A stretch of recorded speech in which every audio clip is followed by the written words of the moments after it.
All right, we're here. We're here. Coming at you live to grace your ears once again with some more Andor. Yes, yes. So I'm Demetrius, I'm Demetrius, and Meech Meech presents. the Blurred City Podcast. All right, so this is our third Andor review. You can see the link or just like click on the playlist for our previous reviews of Chapter 1, Chapter 2, each of them which are in 3 episode chunks, how they're releasing it.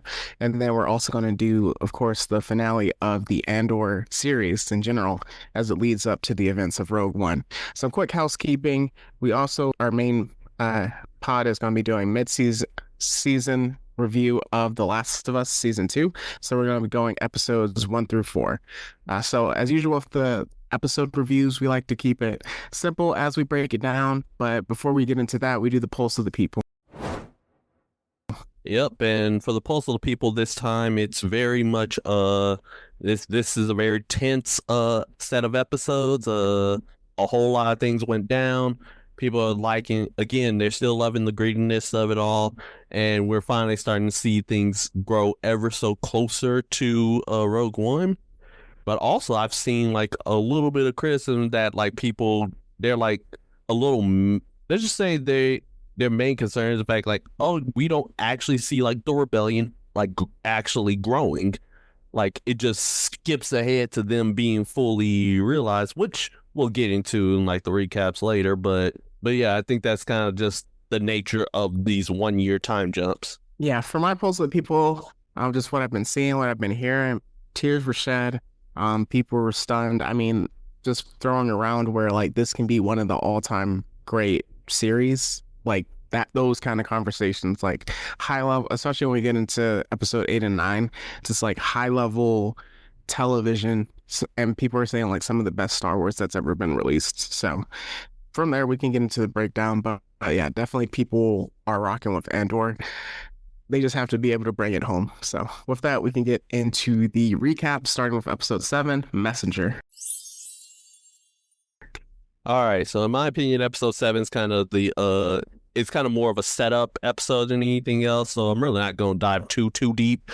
So basically, of course, as I alluded to earlier, it takes place 1 year after the last batch of episodes, so we're in 2 BBY now. We have Bix and Cass, they're living out on Yavin. They seem to be living out on there, for a little bit. Then Will decides to come and join the party, basically letting them know, like, hey, Luthen got a job for you, Cass. And of course, like, at that point, we're seeing, like, how Saw Gerrera had changed Will, he really out here is, like, he ready to take the fight to everyone. You're seeing Andor having doubts about Luthen, and then they're like, okay, and you know what the mission is? Go out to Ghorman once again. Why? Because Daedra's there, and they want to take out their number one op right now, aka Miss Daedra Miro. And of course, like after that, after a little bit of squabbling, the two of them, they decide to leave out for Ghorman. They take a ship and fly out there. You had Vale, who ends up like talking with Bix for a little bit, basically saying like, hey, Cassian, like he out here, like people actually look up to this guy. He's actually growing into a big leader. And then you see Ghorman. Ghorman is actually in a down, despicable state, and considering like from last episode, because from this 1 year, of course, you got like the Ghorman resistance still doing jobs.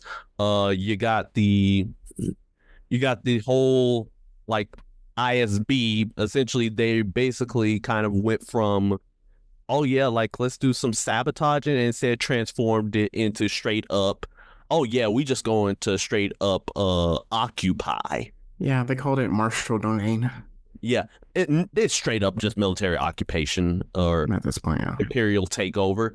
And of course, like you got like this main admiral, I think his name's Tyson or something like that. He out here, he enforcing curfews, like everybody, and I mean everybody is not happy about it, especially Deidre. She ain't with this at all because, like, hey, her initial plan just basically got uprooted. Cyril, like, he out here, he's like, hey, what the heck? Yeah. What's going on? And like he's starting to question, like, hey, what is, like, why are we doing this? Is this even worth it? Of course, like Daedra, she just kisses him to shut him up for a little bit. It's like, hey, just do as you told, my pet. Uh, Exactly. and yeah, and also it seems like he's on the outs with the rebels.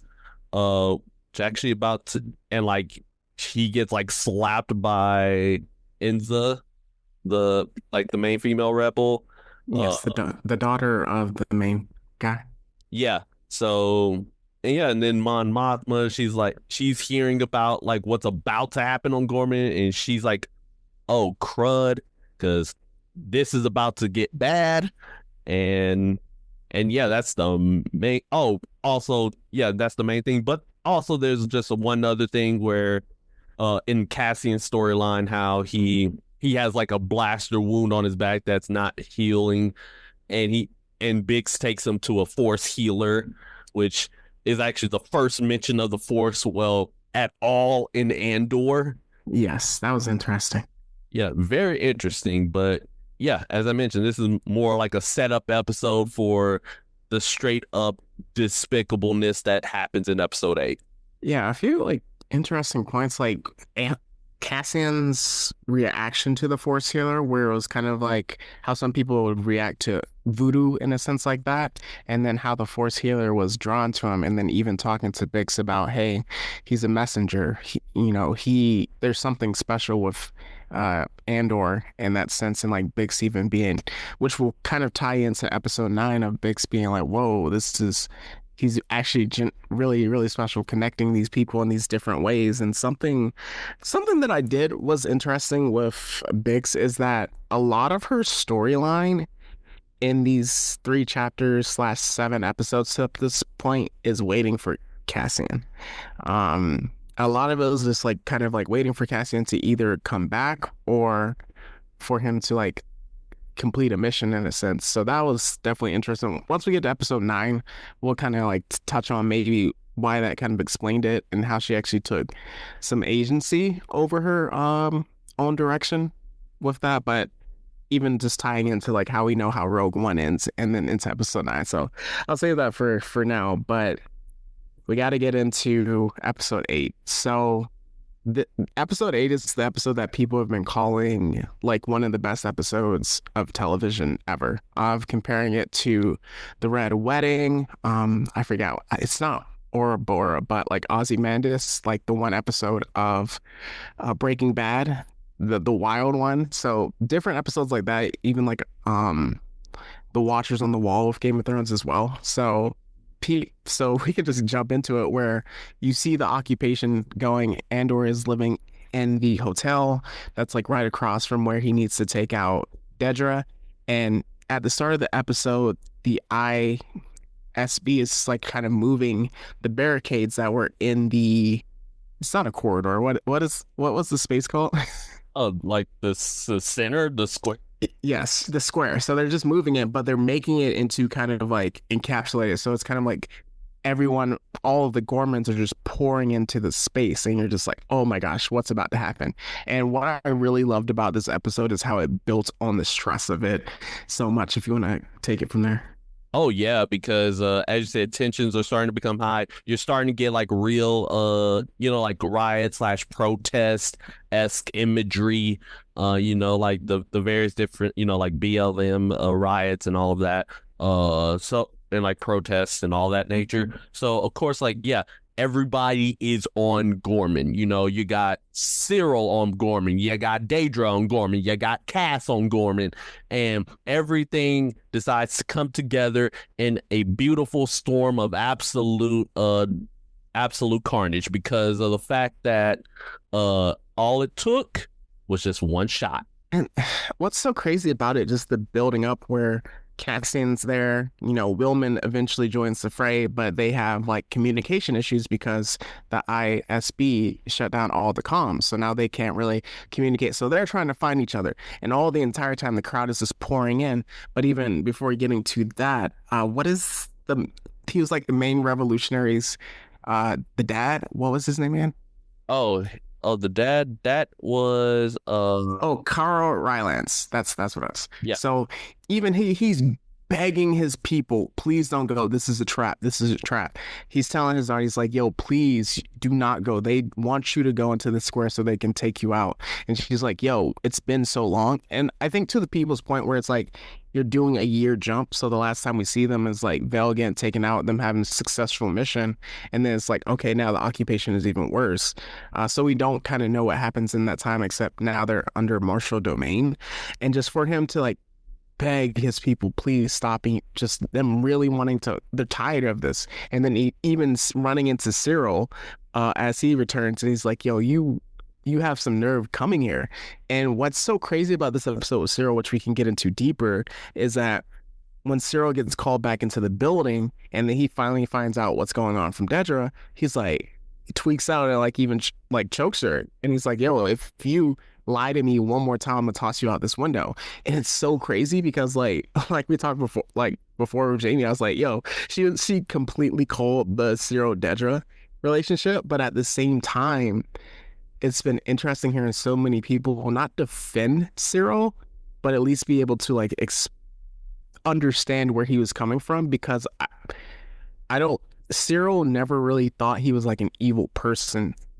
He just thought he was doing the right thing, like he was doing his job, and then he found out that he was like a part of like he paved the way for a genocide of a people. Yeah, yeah, and like all that is like you see like a bit of his conflicting loyalties, like as if like, hey, he developed a bond with those rebels, and also, but again, he's still like trying to do everything he can for the Empire. So you see like his conflict there, and then all that, like he, as you mentioned, like he chokes Dedra out almost like Anakin, but more hands on about. Well, at least he didn't kill her. Oh nah, he couldn't kill her because she still got use in this episode because well, unlike Anakin, he killed his love. And we don't talk about my girl like that, but yeah, so he leaves and he's in the crowd now. He's back in the crowd, and then all of this protest happening, you know, like the Ghormans are singing and of course like pushing it back against the Imperials. One rock gets thrown, a la the chair, and then that's all it took for one of the Imperials. He decides, you know what? I'm gonna just go ahead and snipe one of our guys, and like, oh, one of ours is dead. Must have been them. Slaughter them all. And we can't even skip out on like they sent one of the captains there, Captain Kaido, and like he was just like so stern and stuff, and like even the other ones where that the people that got shot and like started firing were the young recruits. And even like there was mention of it, hey, these are kids, these aren't like grown men, these aren't trained soldiers, so they got sent on a dummy mission to essentially die to escalate the situation, which is so insane. So like we see like people were straight up getting shot with blasters, which is just like, it was so surreal because we really don't see it like that. Like usually when we see blasters, it's usually the Jedi just like knocking it away, or even Mando having like shootouts and stuff like that. And I mean, like, what's his name?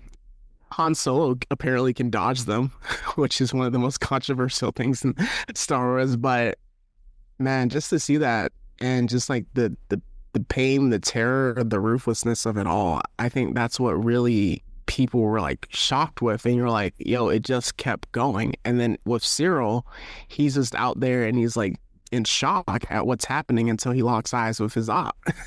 And yo, they had I didn't know Cyril could throw hands like that. Unfortunately, yeah, of course he had to sneak Cassian in order to make that happen, but yeah, as you mentioned, like Cass and Cyril, they managed to see each other for the first time in years, and they fighting, you know, they out here boxing one another. And, you know, it's actually a dead even fight. Eventually gets to a point where where Cyril gets Cassian's blaster and has it pointed at him, and all in the in just one line basically said everything about this entire relationship is when Cassian tells him, "Who are you?" That was wild. Because think about this, right? Cyril, like his whole life got derailed and ruined because of Cassian. Yes. To him, Cassian is his devil. It's his everything. Cassian is his Moby Dick. Yeah, he's his Moby Dick. He's his great white shark. But for Cassian, Cyril is more Cyril. He's just like another rando. And just to do, yeah. Yeah. It's just like that one M Bison line. It's like, for you, encountering me was like the single greatest day of your entire life, or most important day of your life. For me, it was Tuesday. And that's basically what it was. Like, yeah, it was just a Tuesday for Cassian, even though he was dead to rights against Cyril, and then Cyril is shot dead. And it's crazy, like right before Cyril gets shot, you could see the look in it, and this is such great acting, the look in his eye of just like almost like rage and disappointment of like, yo, there's no way, because like I'm your Joker. Well, I'm not even the Joker. Like I'm the Batman and you're the Joker, because Cyril views himself as a good guy. And for Cassian, it wasn't even dismissive. Like he genuinely did not know who he was. And so just how it even continues on, they release the robots out, and the one that like kicks the barrier, just like single. It was so brutal. Like we've seen people get like chopped and stuff like that, but for it to be in this way, like people were getting tossed and like smacking buildings, like bones breaking. The main girl like picked her up, tossed her, and like when I saw that she died, I was like, yo, how'd she die? And then it's like just the impact of her like landing was so brutal. And then even as Cassian and Wilmon, who Wilmon was kind of selling, I was like, Wilmon, you gotta like lock in, my boy. Hey, he had to go back for a baby girl. But this was the second mission where it's just kind of like, hey, like back when they were on the other planet, and then when Brazos got killed, because you wasn't locking in, you was worried about other things. And then in this one, I mean, it worked out, but at the same time, it was like, yo, Wilmon, come on. So, but the cool thing is we saw that Sam, the dude that ended up killing Vel in the previous chapter. Yes, killing Cinta in the previous chapter, he ends up saving them by crashing into the droid, which will turn out to be the one that we see in Rogue One.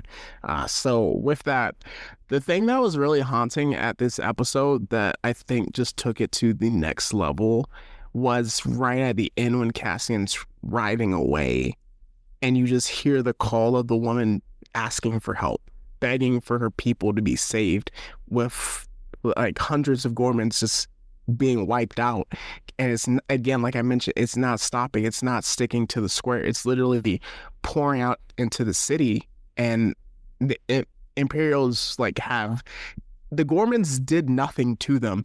They just need the Ghormans to be gone so they can get the material for the Death Star, and it's just like they're ants and they need to be exterminated. That's like the part where you can connect with real life.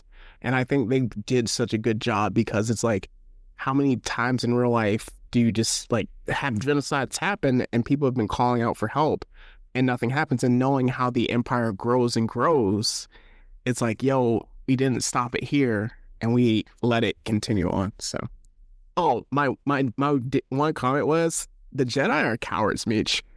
That was my comment, because they let all of this, like, we know that there wasn't just Luke and Obi-Wan, well, technically not Luke, but Obi-Wan that survived Order 66. There are a lot of Jedi that are still in hiding, and for them to just like let the Empire insist like that, obviously the rebels and stuff, but for some of them to like just let this persist like that is inexcusable. Like Yoda hid for years like a coward. So I'm sorry. The Jedi are cowards.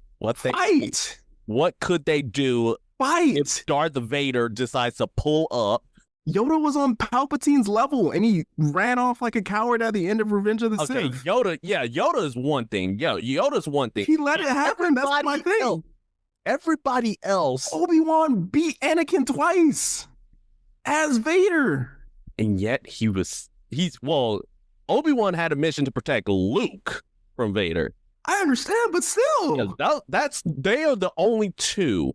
Of course, we know like at this time, in Star Wars Rebels, like Kanan and Ezra, they're off on their adventure. Yes. Cal Kestis, I have no idea what he's doing at this point because he's working. We don't know what's happening. We saw what he was doing. He was working. Yeah, he was working and then got cooked.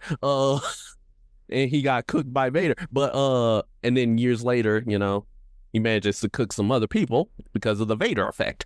Because if you get beaten by Vader, you come back raw. I don't know what to tell you. It's facts. It's facts. But yeah, a lot of the other Jedi, again, well, we don't have like full confirmation of how many Jedi actually survived.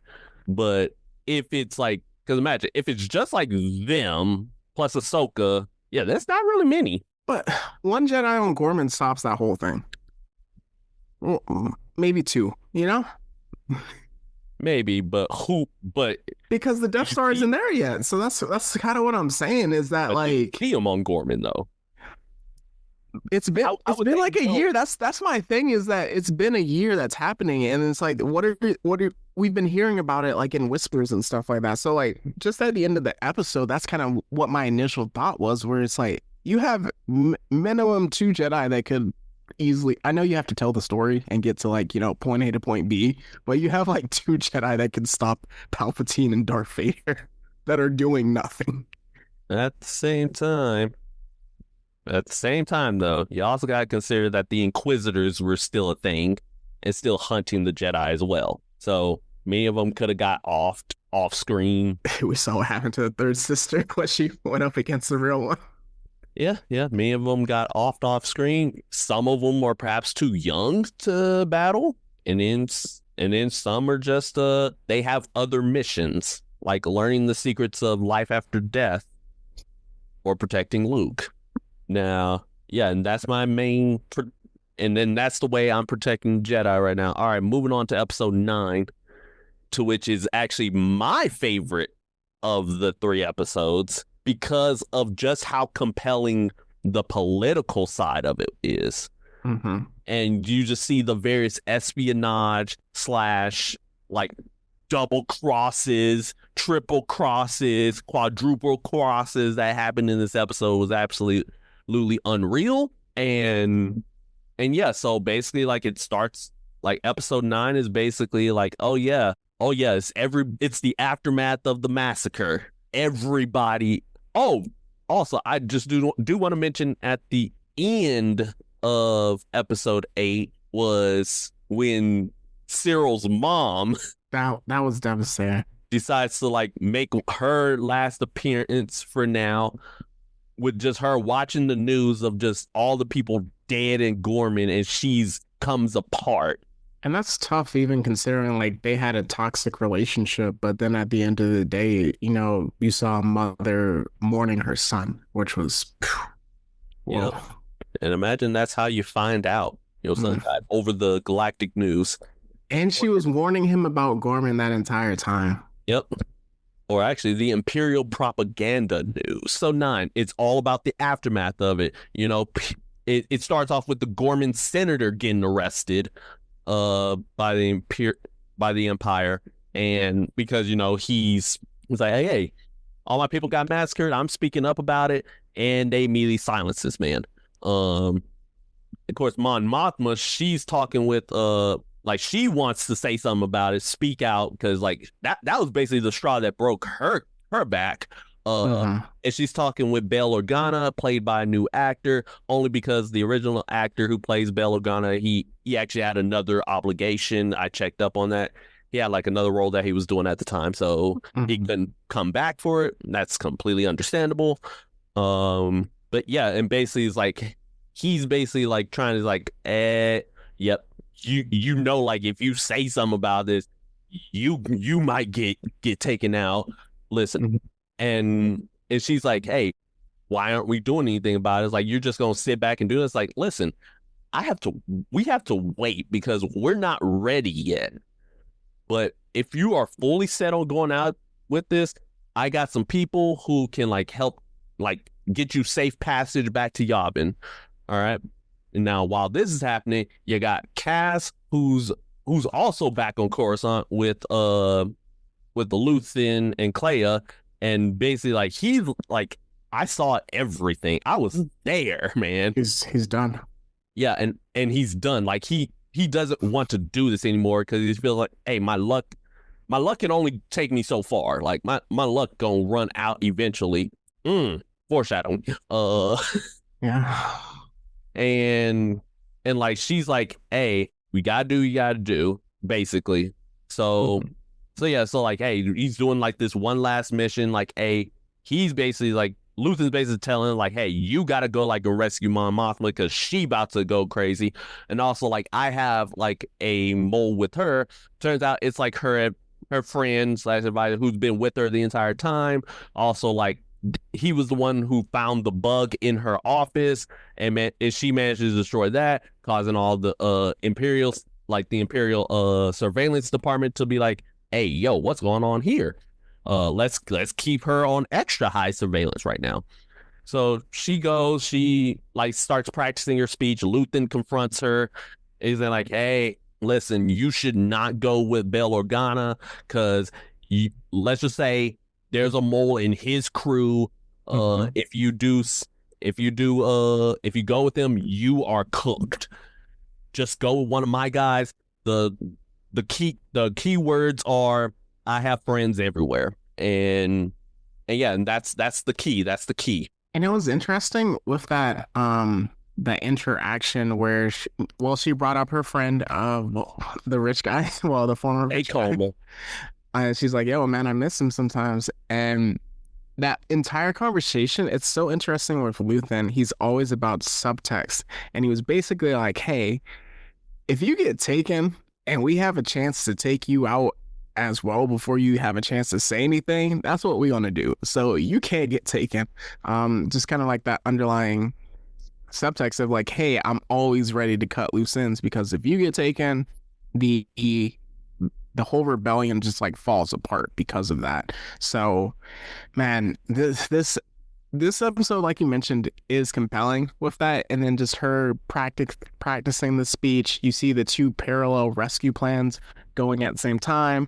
We see the ISB and her plan. She takes out one of the men, and then just like at that same time, she then prepares and then also gives the speech. And that speech, initially, because I haven't watched Rebels, I thought that was the Rebels speech that people mentioned, but I then watched the Rebel speech afterward. But I mean, even this one was so compelling. Two lines that I wrote down. The loss of an objective reality was like, dang, because again, we see so much propaganda happening with this and just all the lies that were told about Ghorman.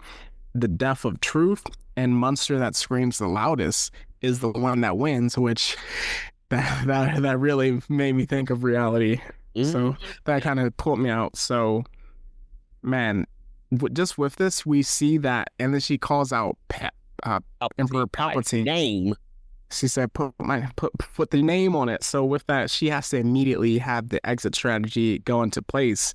And with this, as Andor is the one that reaches her, we see now that the life of elegant parties is over.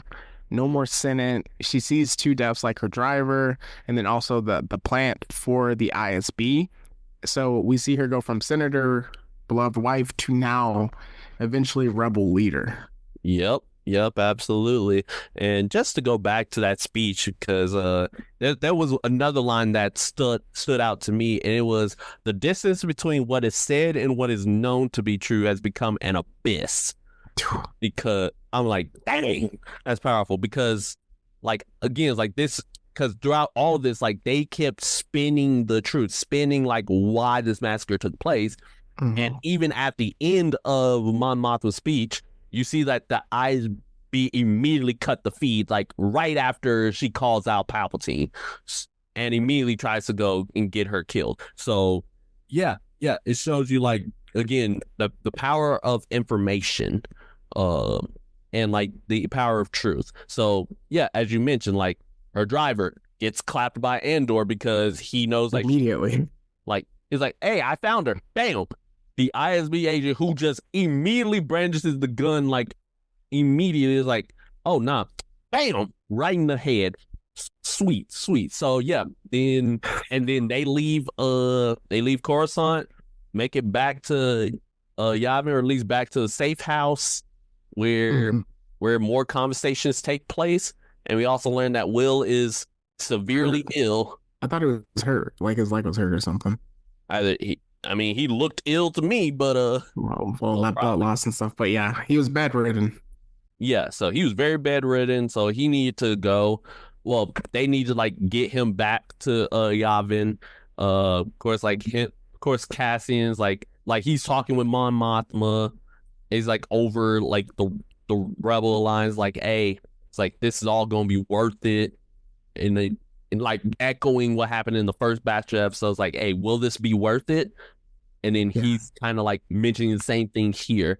It's like, make sure it's worth it. I'm like, And then they get to Yavin, and he gets back to Bix, where he's basically saying like, hey, I'm out of this thing. I'm out of the rebellion. Like, we can leave here like in the morning, and we can like go wherever we want to, because I love you. I want to be with you, the rest of my life, like you might ride or die my day one, girl. And all this time, like, Bix is not speaking at all, and she has that like real saddened look on her face. This one's tough because come the morning, she's gone, and all Cass sees is like a hollow, basically an iPad message from her, basically did telling like how like, yeah, she loves him too, and like and what he was saying to her, like, she wants that too, but this rebellion has to come first. This rebellion matters. She wants the rebellion to win, and she doesn't want Andor to quit on account of her because of how good he is at what he can do. Yes, because we have the conversation earlier with like in episode 7 that we mentioned with the Force Sailor, where she talks about Andor being a messenger and a beacon. We also have, I don't think it was episode 8, maybe it was 7, maybe it was part of 9, where Vel visits her, and she's like, hey, Andor can't just be taking jets and leaving because all the people here view him as a leader. They were going to give him an official title. We really look up to him. We kind of need him to lock in, and you are the one that's able to kind of pull him back in with that. And then getting to the point that you mentioned, Meech, where, man, that's tough, where you love someone and you're like, hey, well, and one of them is like, hey, I love you too, but you're my second love. There's something, not even someone, but there's something that I love more than you. I have to walk away from that. And we can kind of understand why Andor, when we see him in Rogue One, is so like turned off. You saw him immediately just become cold and close his heart off with that, because he lost the person that he was willing to risk it all for.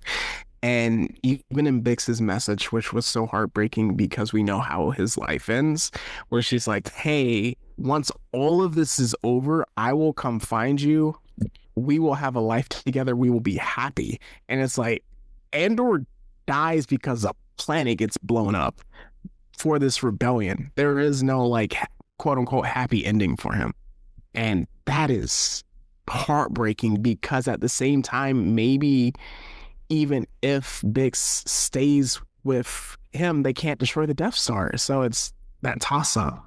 It's like no matter what happens, because like, again, this is a case of dramatic irony used to its ultimate effect, because we both know Cassian ain't gonna live for Bix to find him, and who knows, maybe Bix also dies too, because maybe, like, we don't know.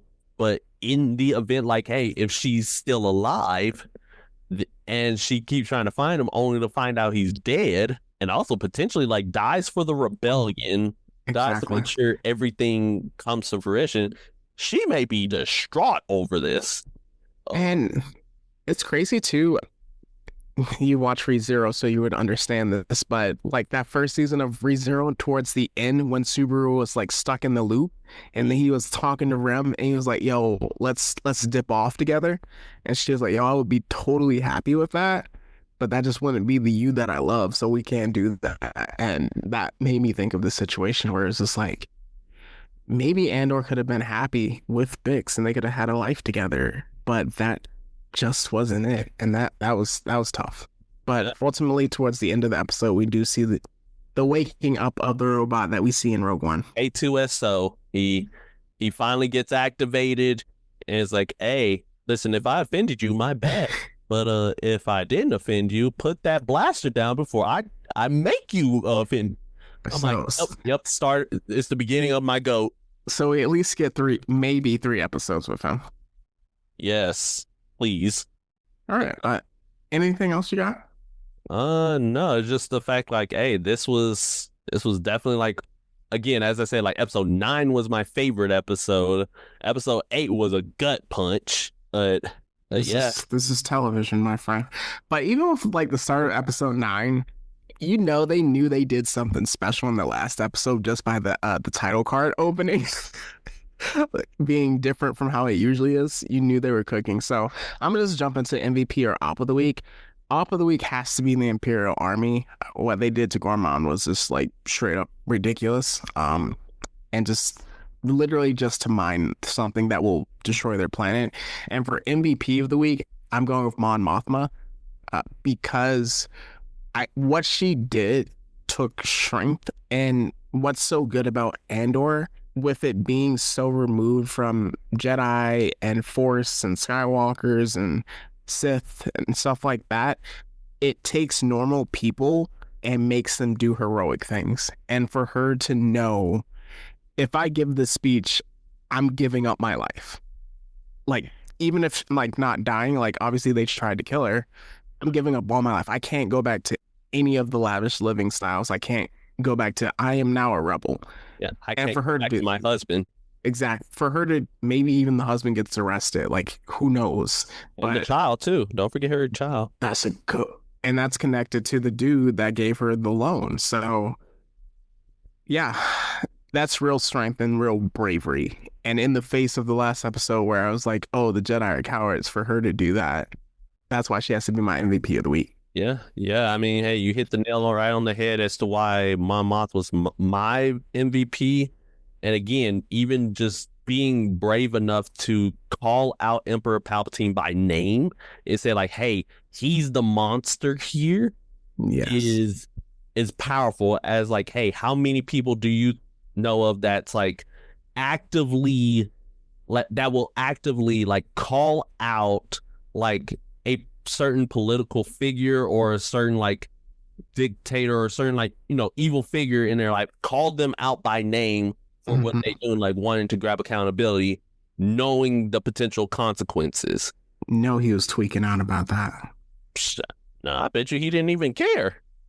This is Palpatine. I mean, it's a PR thing that they were doing before they could get the Death Star. I mean, after the Death Star, I know he don't care, but Oh no, but like no, because like by episode 4, he was like, oh, he basically dissolved the Senate. Like he is the Senate. Because yeah, he is the Senate. He did not care about his PR at a certain point. So but the same episode 4. Yeah, at least by episode 4, he stopped caring about his PR whatsoever, and it's just like full blown psycho. But yeah, as for Op of the Week, yeah, I give it to the entire Empire, because of not just trying to silence those who are speaking out against the entire Ghorman massacre, just all the various like surveillance, like trying to keep like tabs on people, like bugging their places against their will. Again, like this just proves just how evil this empire is. Yeah, so going into the big question of the week, Meech, what do you have? All right, so for my big question of the week here is, in the wake of this new status quo, which, with Mon Mothma, with Cassian and everyone else, like where they're at, how what plans will take place in order to ensure that the rebellion continues to get off its feet, or actually, to be more specific, like, how is Cassian going to develop into the leader that everyone else, like from Bix to the Force healer, know that he is? My big question of the week is how does it end? Because we're probably going to have one more jump in time, which will take us to BBY1. And then obviously, this is it. Like, there's no more Andor series whatsoever. You just have Rogue One to conclude his story. So it's like, what story could you possibly tell to wrap this up, knowing that how it actually ends is in something else that was, essentially a sequel to this. So that's my big question of the week. And maybe who dies. So, Oh yeah, because we still need to figure out, like, hey, what happens to Luthen? What happens to Clea? What happens which to can everybody? which can jump into our predictions for next week. So, who do you think dies? Luthen, obviously, because, like, again, like, his death flags have been on since, well, since his introduction, especially after his speech. He knew he was gonna. Yeah, he always mentions that. Hey, they're gonna hang us. Like, they're gonna take us out. So, Yep, and yeah, so he's definitely one. I think another one's Vale, or even, yeah, because, like, again, like, as of right now, the only people that Mon Mothma is, like, truly connected to at this point is Vale and Bail Organa. mm, At we least, know how Bell dies. yeah, we know what happens to Bail, so he has to make it until he doesn't.